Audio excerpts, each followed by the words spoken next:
नमस्कार, अभिवादन स्वीकार करें आदर्श तिवारी का। आज हम बात करेंगे उत्तर प्रदेश की सियासत के उस घटनाक्रम की जो समाजवादी पार्टी के भीतर उठे बगावत के तूफान पर अखिलेश यादव की चतुर राजनीतिक चाल के सामने ला रहा है।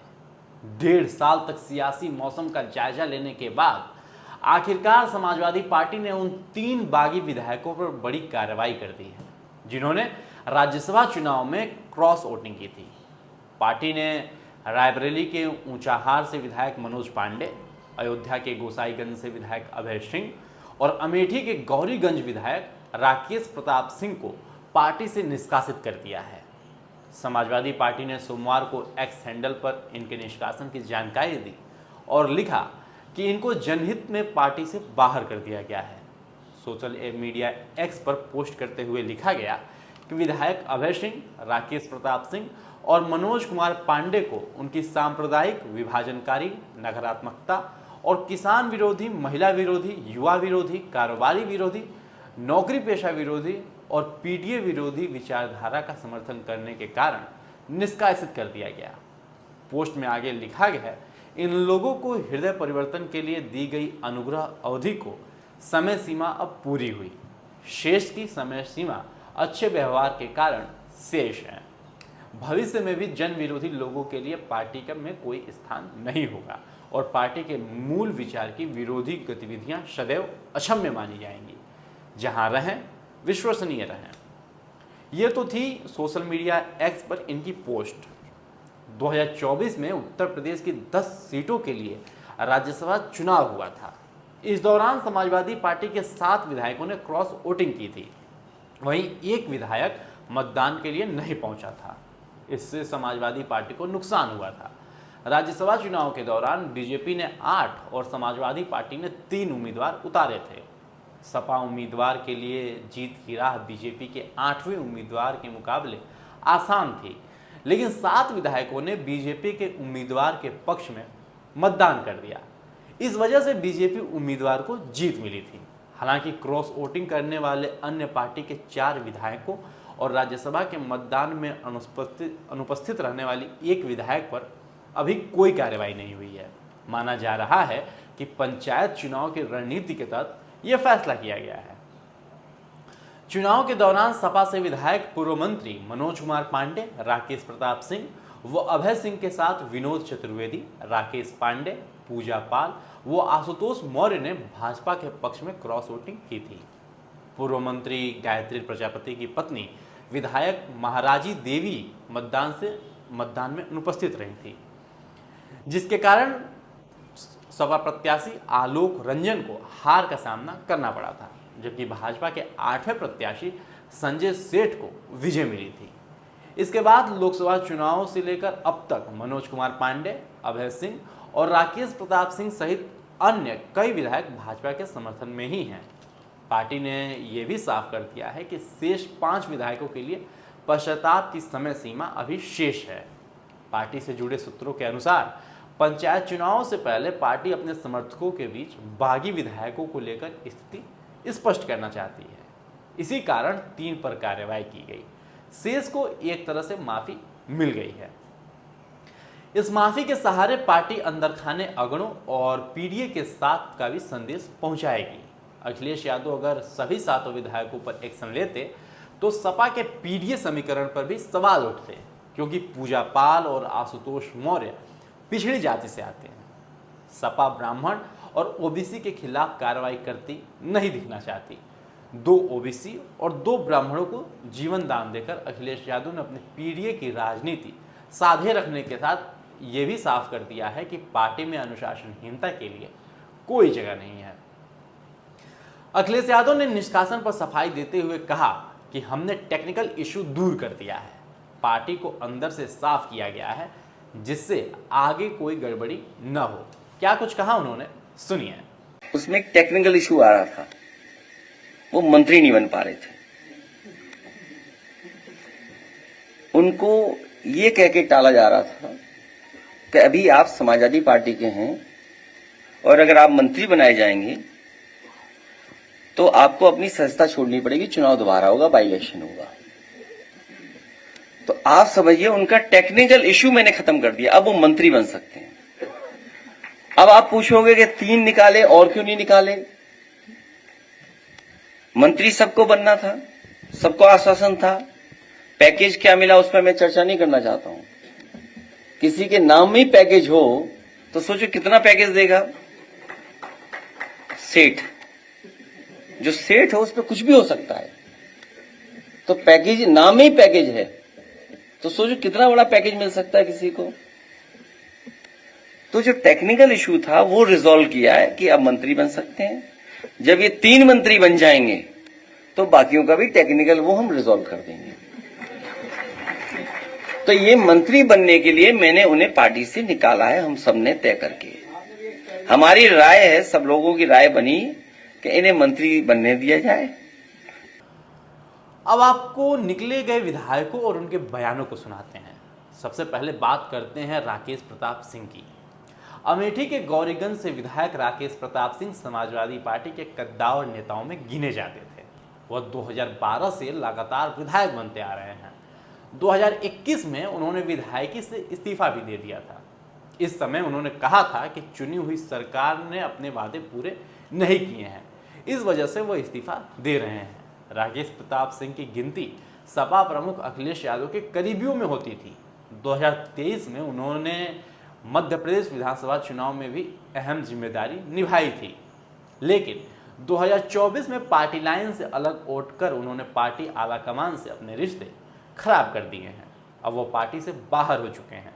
आगामी चुनाव से पहले वो बीजेपी से जुड़ सकते हैं। पार्टी से निकाले जाने के बाद क्या कुछ कहा उन्होंने, सुनिए। पहले तो जो ये निर्णय हुआ है इसका स्वागत करता हूं और निर्णय लेने वालों को बहुत धन्यवाद, उनका आभार व्यक्त करता हूं कि सही बात बोलने वाले और सही काम करने वालों को की जगह अब समाजवादी पार्टी में नहीं रही।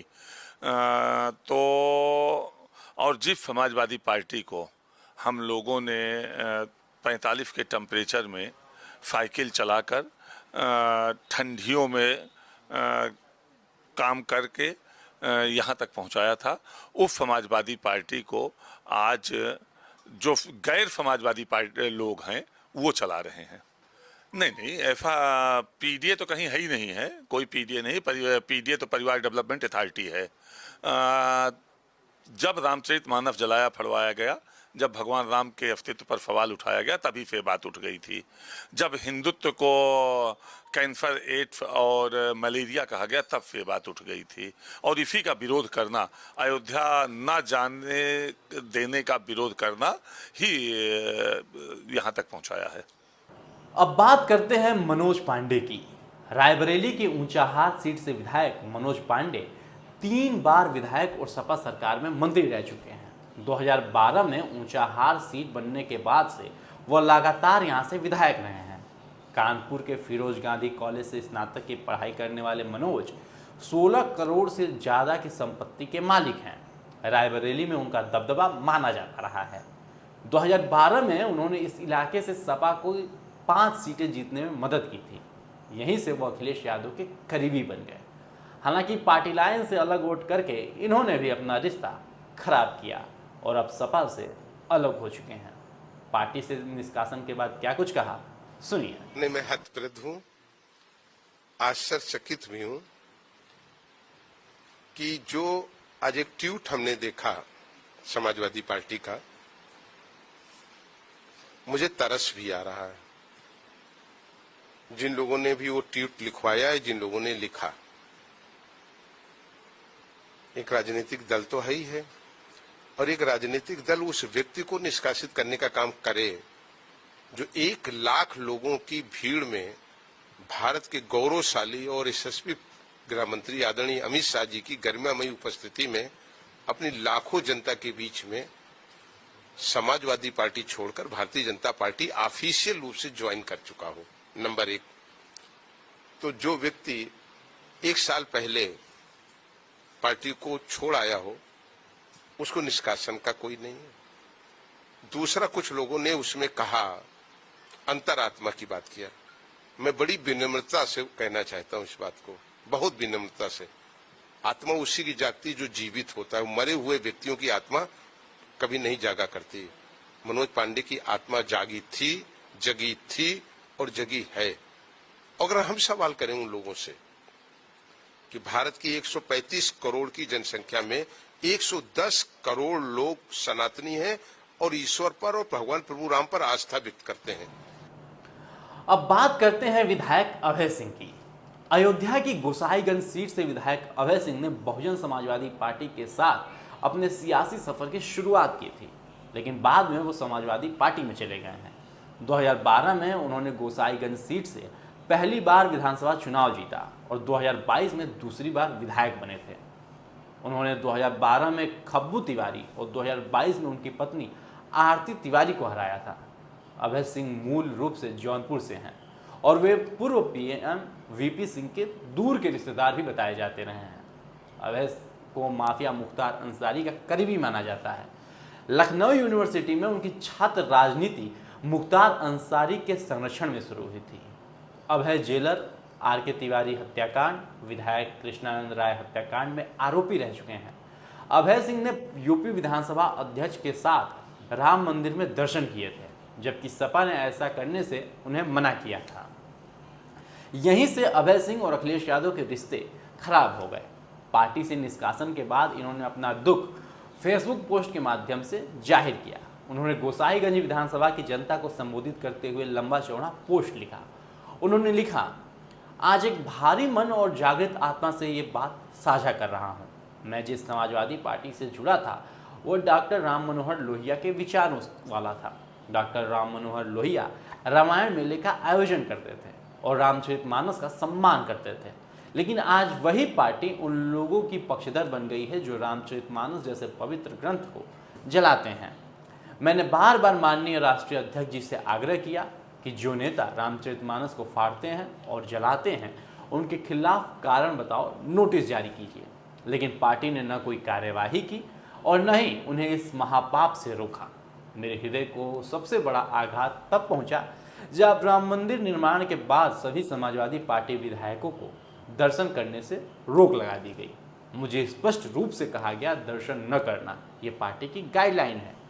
क्या मैं उस विचारधारा से जुड़ा रहूं जो धर्म, आस्था और न्याय के खिलाफ खड़ी हो चुकी है। 1 से 1.5 वर्ष तक कोई संवाद नहीं हुआ और फिर अचानक पार्टी से निष्कासन कर दिया गया, वो भी बिना किसी कारण बताओ नोटिस के।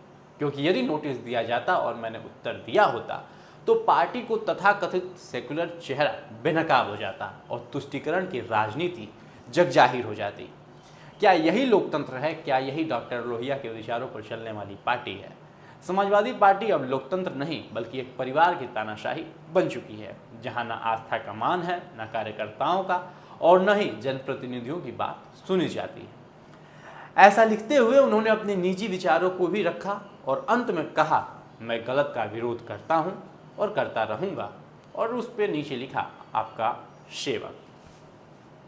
बहरहाल ये कहानी सिर्फ 3 विधायकों के निष्कासन की नहीं है, ये कहानी है सपा की नई राजनीति की, जहां अनुशासन, जातीय संतुलन और सियासी रणनीति तीनों का ताना बाना बुनकर अखिलेश यादव आगे बढ़ रहे हैं।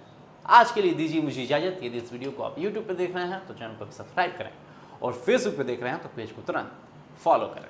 धन्यवाद।